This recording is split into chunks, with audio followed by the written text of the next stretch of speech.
credit. And I now yield 4 minutes to the gentleman from California, Mr. Sherman. Gentleman from California is recognized.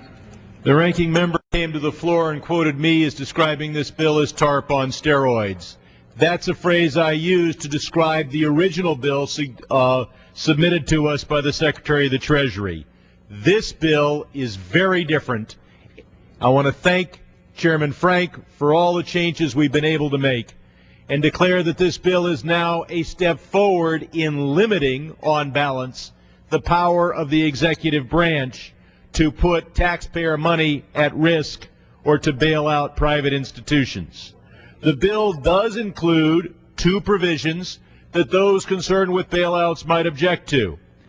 But these provisions are limited as to amount and purpose, and they are sunsetted in 2013. Finally, while taxpayer money may be put at risk initially, ultimately the cost falls on the industry. But you cannot call this bill TARP on steroids and quote me to that effect without noting the major change this bill now makes in Section 13.3 of the Federal Reserve Act. That is the most dangerous provision in the U.S. Code, and this bill is a major step toward limiting that section. Code Section 13.3 now allows the Federal Reserve to lend at times of systemic risk that they declare to be in existence unlimited amounts to just about anyone on whatever terms the Fed thinks is adequately secured. Unlimited amounts. They've already done about $3 trillion, and under current statute, they could do $30 trillion. And the Republican alternative does nothing to limit Section 13.3. It leaves the giant freeway of bailouts open forever. It contains 3 important limitations. The first was drafted by the chairman, and it says that 13.3 can only be used to put money in the economy in general, not to bail out 1 or 2 firms. And I thank the chairman for accepting 2 of my amendments. One limits Section 13.3 to $4 trillion and does not adjust that amount for inflation, so that the power of the Fed will decline with inflation over time, which is only fair since it's the Fed that's supposed to be in charge of limiting and eliminating inflation. Second amendment that was accepted was the idea of requiring the highest possible security for amounts of credit extended under 13.3. This bill is a step toward limiting the power of the executive branch to put taxpayer money at risk. It does contain Section 1109 and 1604, both of which are, pursuant to an amendment accepted in committee, which I authored, sunsetted in 2013.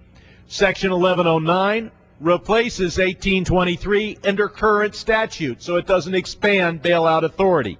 In fact, it contrasts it because it's limited to $500 billion, while 1823, which is suspended by this bill, is unlimited in amount.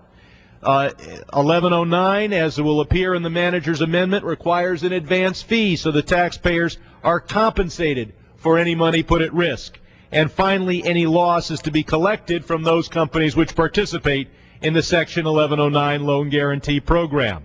Section 1604 does provide funds to resolve insolvent institutions, but as the chairman points out, it's a death panel, not a bailout. It's only for institutions that are going to be liquidated. It's limited to $150 billion collected in advance from... Gentlemen, collected in advance from the same large companies whose creditors could be eligible for relief, and Section 1604 is sunsetted in the year 2013. Taken as a whole, this is anti-bailout legislation and contrasts with the Republican alternative that does nothing to limit Section 13.3, which has already been used, chiefly under the Bush administration, to put over $3 trillion of taxpayer money at risk. It does provide for Section 1109 and 1604, but under the bill, these are limited in amount and they're temporary in time. And, most importantly, It limits Section 13(3) three ways: as to dollar amount, as to the purpose that money is put at risk, and finally as to the degree of risk which the Fed is able to take. What I said about this bill when it was originally proposed may well have been true. The bill now is a step away from the TARP approach, a step away from bailouts. Gentleman's time expired.